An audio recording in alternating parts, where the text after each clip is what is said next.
Alright everyone, it is 4:50 in the morning. We're going to do a quick reaction video. This is from a this is from a Lone Nutter channel. His name is Protect AUS Protect Us Protect Us. I don't know how to say it.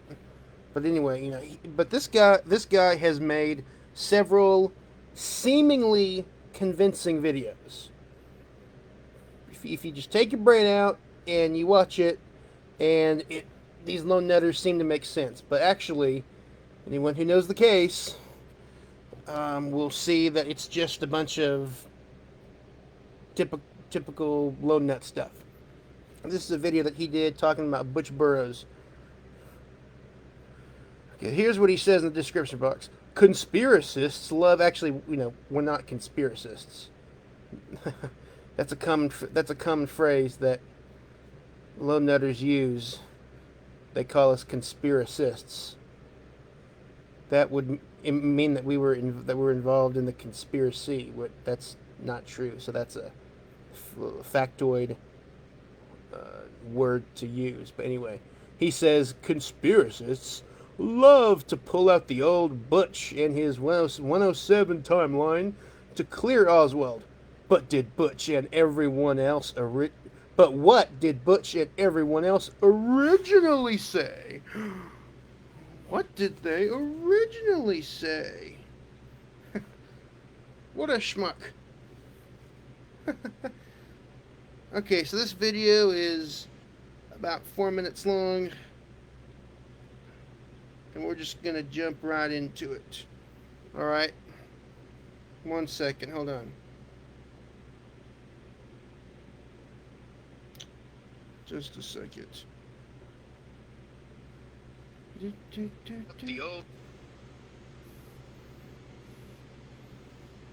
Wait. Was that myself on repeat? Because I'm on my tablet. Hold on a second.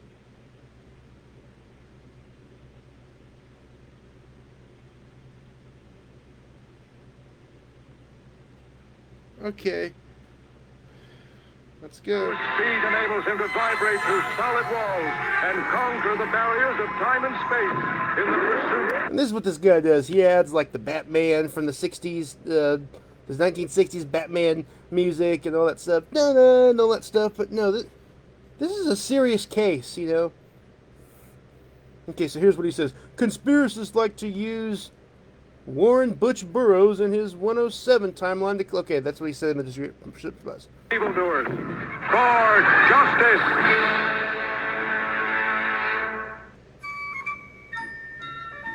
Did he change his story? Let's see. We have a playing 2 movies. So this is from The Men Who Killed Kennedy, 1988.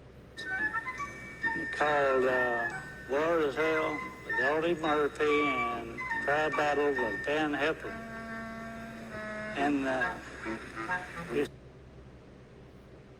we started the movie at 1 o'clock, and I was counting candy behind the candy tubes. And he also slipped in around between 1 and 1:07. Okay, so he says Oswald slipped in between 1 and 1:07. That's what he says, okay? Not that he saw him enter at 1 to 1:07, but that he must have slipped in between 1 and 1:07. Okay, keep that in mind. 1:07. Well, what did Butch say in 1964 under oath? Okay, here we go. I know exactly what's going to come. If he had seen a man come in there without a ticket.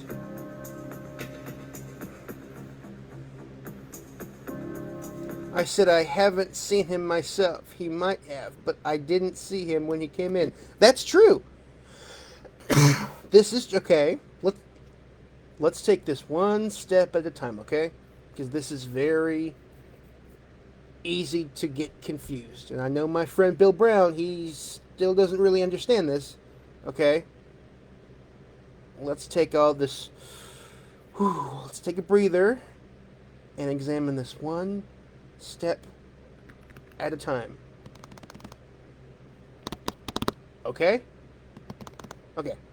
So, Butch Burroughs says, I haven't seen him myself. He might have. I didn't see him when he came in. Okay? Butch Burroughs has never, ever claimed that he saw Oswald come in. I know Lil Noters want to try and say that that's what he said later, but no, that's something else. Butch Burroughs was bending over, stacking candy. Okay. And he never saw Oswald come in. He said he heard the doors open. He heard the doors open. But he never saw Oswald come in.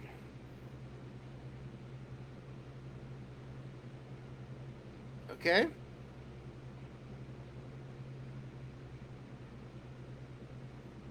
Okay. Just getting that out there. He never claimed to see Oswald come in. Now, in our first Tippett debate back almost 3 years ago, Bill Brown said, well, he's the guy supposed to take the tickets. Why hit it? No. As I said, at this moment in time, he was bent over stacking candy. He heard the door open, but as James Douglas wrote in his book, JFK and the Unspeakable, on page 290, quote, as he, Burroughs, explained to me, James Douglas, in an interview, comma, there was a partition between his concession stand and the front door. Someone could enter the theater, go directly up a flight of stairs to the balcony, and not be seen from the concession stand. That, Burroughs said, is what Oswald apparently did. Okay, end quote. So he's bending over, stacking candy. He's busy. He's bending over, stacking candy. Here's the doors open. Even if he looks back, he can't see the person entering because it's blocked by the partition. Okay? Okay? Alright? And Butch Burroughs estimates that time is about 107. He never said he saw anyone, but he heard someone. So this is so far we're correct. Didn't see him when he came in. Okay, let's go slowly. Let's keep on going. Okay, did you see that man come in the theater? No, sir, I didn't. Okay, now lone noters jump on this, but they're not reading it in context. He didn't see anyone come in, which is true, okay? Okay? Didn't see anyone come in. Never claimed to see Oswald come in. Okay?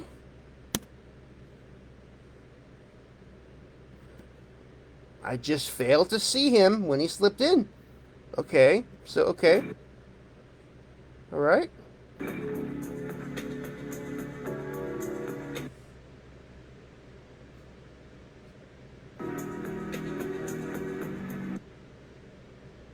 Oh, my computer's probably slow. Okay, he says, I make it a point to stop them and ask them to go, but he was busy, bending over and stacking candy. I believe Bill Brown even said to me in our debate something like, you can have me believe he was bending over stacking candy? Yes, because that's what he said in his Warren Commission testimony. He said that from the beginning. So Bill, I don't think Bill understood that is what he has always said in his testimony. Okay. Okay. So now, here's the key point in question. What the Warren Commission did not extract from his testimony, what they never asked him, is if Burroughs ever saw Oswald that day. Okay? They never asked him if he ever saw him. Now, if they had asked him that question, and again, people are not allowed to filibuster, so they say, oh, well, why did Butch Burroughs mention it? When you're under oath and being asked questions, you're not allowed to filibuster. You're only allowed to answer what they ask you. And they asked Butch Burroughs, did you see him come in? He says no, which is true. But had they asked him, did you ever see him that day? And he would have said, yes. Yes. I didn't see him come in, but I saw him later come out of the theater, and I sold him popcorn at around 1:15. Okay? And he told that, and he explained that later in life. Okay? About 1:15, he sold him popcorn. And the 107, which he talked about earlier, is he's estimating that's about the time that he had to have come in. When he heard the door open, in retrospect, oh, that's probably when he came in. Again, he couldn't look back because the view was blocked by the partition. Okay, so that's the key here. All right. The key is that at around 1:15, Burroughs sold Oswald popcorn.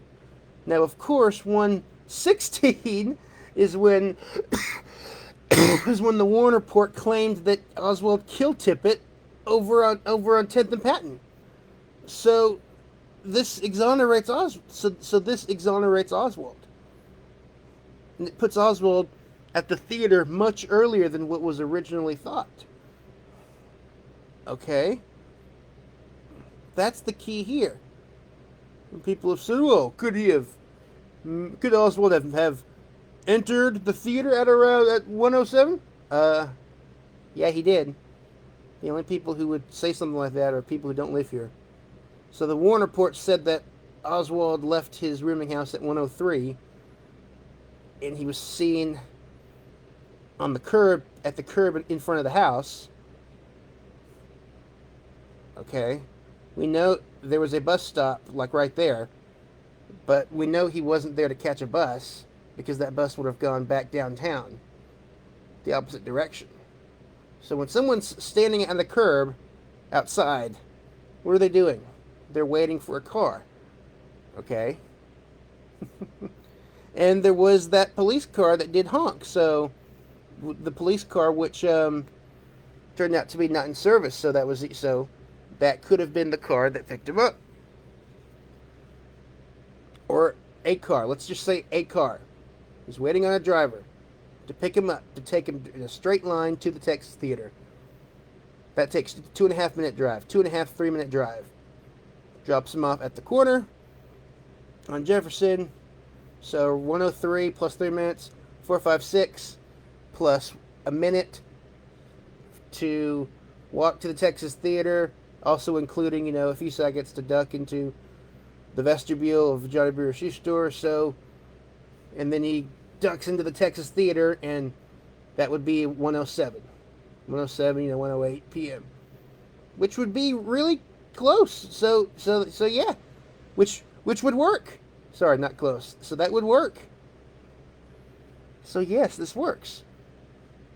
Very easy. Very easy. Now, what lone nutters mess up is they really aren't grasping all of this, the whole picture. They're not really grasping all this.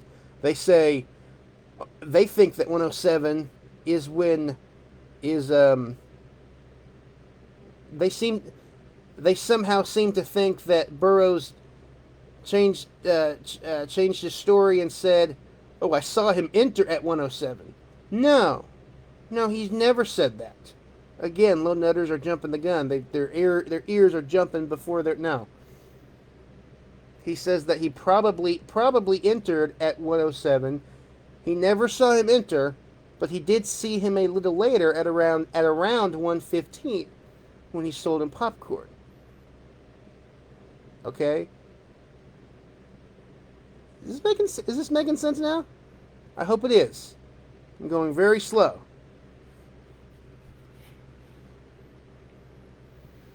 Okay? Let's continue on with the video. Excuse me. Other witnesses at the Texas Theater.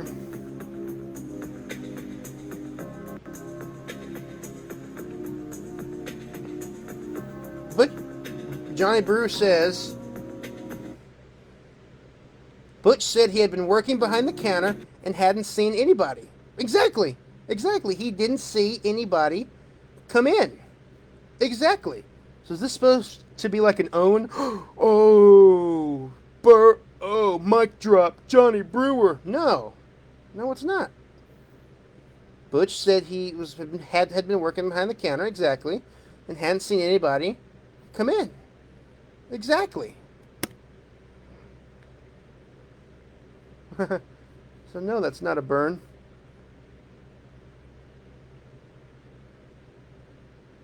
Oh, why is my laptop not working?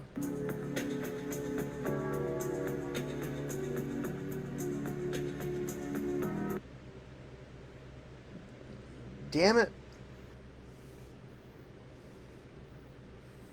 Why isn't my laptop working?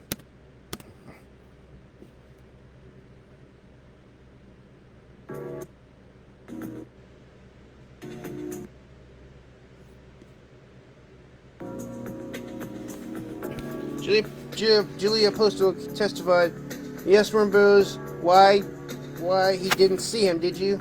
Again, see him come in. Oh, this laptop's freezing. CIA will stop at nothing. I'm kidding. Yes, we kidded with him quite a bit anyway, because some people do get by him. Exactly. So Oswald got by him when Oswald entered. It says, okay, so this video then says, Butch never saw Oswald. Nope.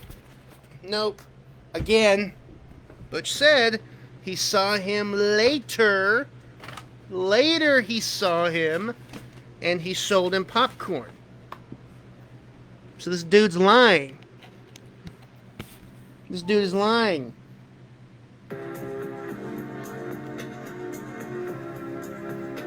He's lying right here. That Butch never saw Oswald. Or let's be very generous. I think what he could have said here was, Butch never saw Oswald come in, which is true. But no, he's making it sound here that Butch never saw Oswald, which is a lie. Butch would have made Oswald buy a ticket. No, again, he's back here. He's bending over, stacking candy. He's busy. He's busy at the moment. People who haven't worked in retail don't know what the hell they're talking about. You can have a customer come in and you not see them because you're back there you're busy. You're busy. But he did hear the door open, and even if he looked back, like I said, the partition here is blocking. So eventually he, comes around and, there's no one there, so okay. Could have thought it was an employee, even if it was someone. As they said back here, maybe someone slipped in, because, as Julia Postal said, we kid it, because sometimes people do get past him. She said sometimes people get past him, so that's apparently that's what happened here. So you can't just say, he would have made him buy a ticket when people get past him, which is what happened here. Blown nut lies. Where was Oswald at 107? I just told you where he was at 107.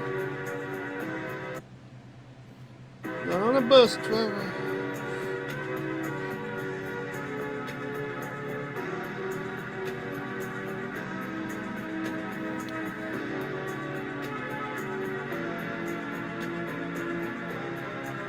Well, I was listening, had the television on, listening, trying to find out what's happening to the president. Wow, that's a pretty misleading thing. Mrs. Roberts lived with Oswald. That makes it sound like she's his older girlfriend or something. No, she was the housekeeper. When it came in. It must have been after 1 o'clock. Oh, that's just presupposing. Well, it couldn't have been because 107. He was walking towards 10th and Patton. How do you know that? How do you know that? Silence, crickets. Oh, he just was. How do you know that? How do you know that though? He just was. Just was. Just was. Yeah. Based on no evidence. Crickets. No. No one saw a guy. No one saw Oswald running or jogging or walking through the neighborhood. And then people have said, oh, well, everyone was inside watching the TV and the radio. Well, that goes against their other argument with, oh, that's called having it both ways. Because on one hand, lone nutters say everyone was inside watching TV and the radio, so no one saw a running man. Everyone was inside watching TV and the radio. No one was outside. And then on the other hand, you have them say, at the Tippett scene, there are people outside all over the place. So which is it?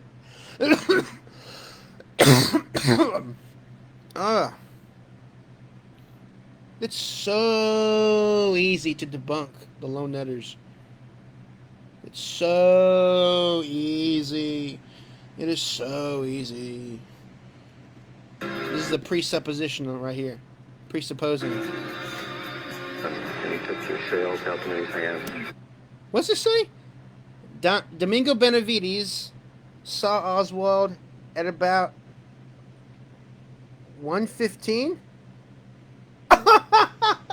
Oh my God. What did Benavides actually say? Volume 6, page 446. In his testimony, he put the shooting at, quote, a little after 1 o'clock. A little after 1 o'clock. Again, this is so easy to debunk. What's that famous quote? Something like, when the truth is on your side, you don't have to remember anything? Is that it? Oh yeah, it's Mark Twain. Mark Twain said that. He said, quote, if you tell the truth, you don't have to remember anything. Or you have nothing to be afraid of. Or, you don't have to remember anything. The truth is on your side. Truth is on the critic's side. So no, Domingo Benavides did not say he did not say the shooting was at 1:15. No, he said, quote, a little after 1 o'clock. More lies. And he took off when he threw him in the bushes. Boy, that's like nothing really trying to get rid of him. And all of a sudden I heard Ted Calloway saw Oswald about 1:15. Oh! Oh, this is so easy to debunk. This is so easy to debunk.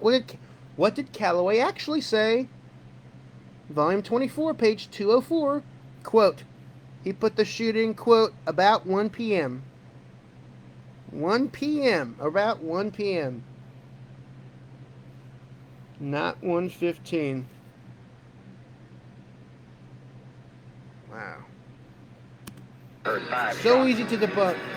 coming from the direction behind. Helen Markham saw Oswald about 1:15. What? No! No, Mrs. Markham. No, it's a basic fact. Mrs. Markham said in her affidavit, volume 24, page 215, quote, at approximately 1:06. 1:06. And this clown has the audacity to take this basic fact and say 1:15. But God, it's amazing. Wow.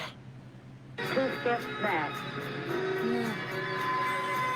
In conclusion, Butch never saw Oswald. No. He never saw Oswald come in. He saw him later, though. 10 plus people saw Oswald elsewhere. No. And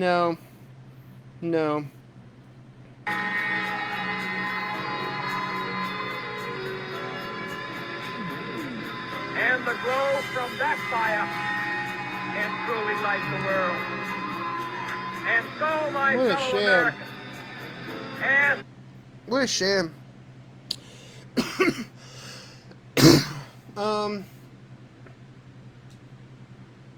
By the way, what the hell, Let's just go through it.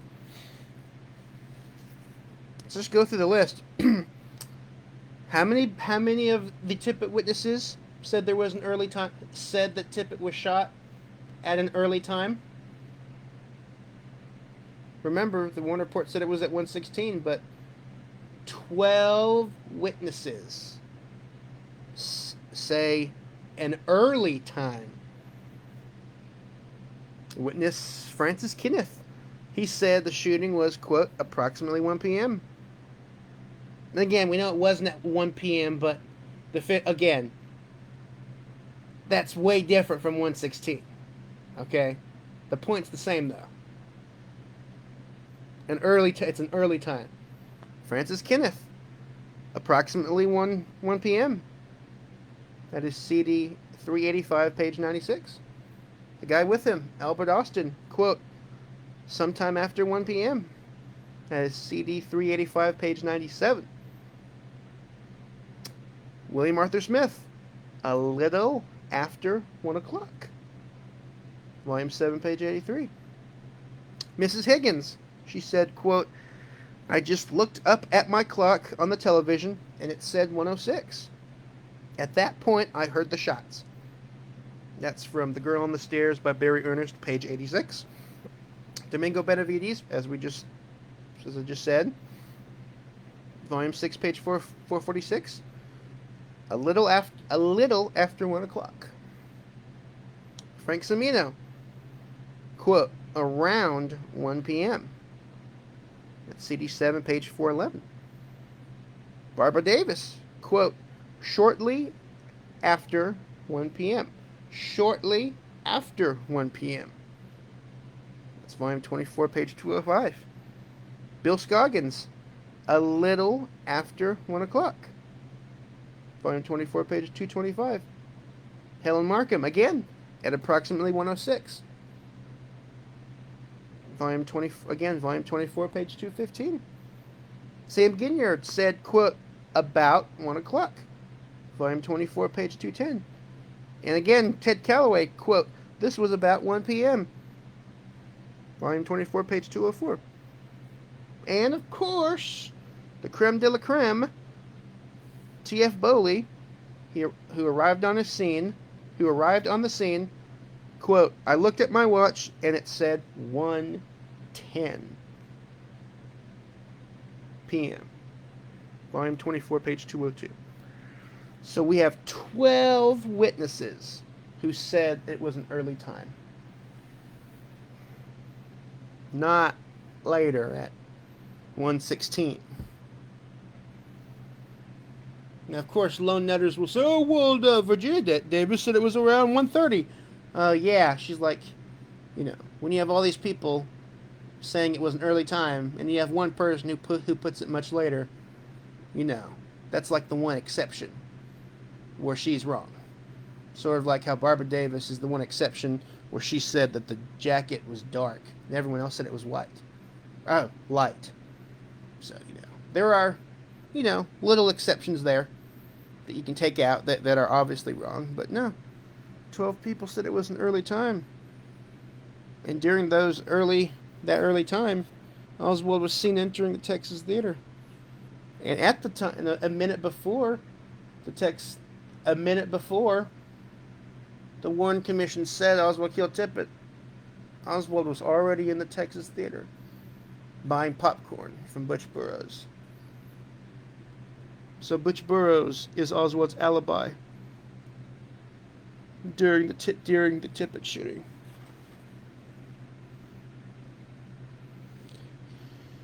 Please do not fall for the lone nut spin and lies, folks. Please don't do it. Stick to the evidence. Study the principle of total evidence. Okay? Please don't fall for this stuff. Okay, I hope this has been informative, alright? You guys be well. God bless.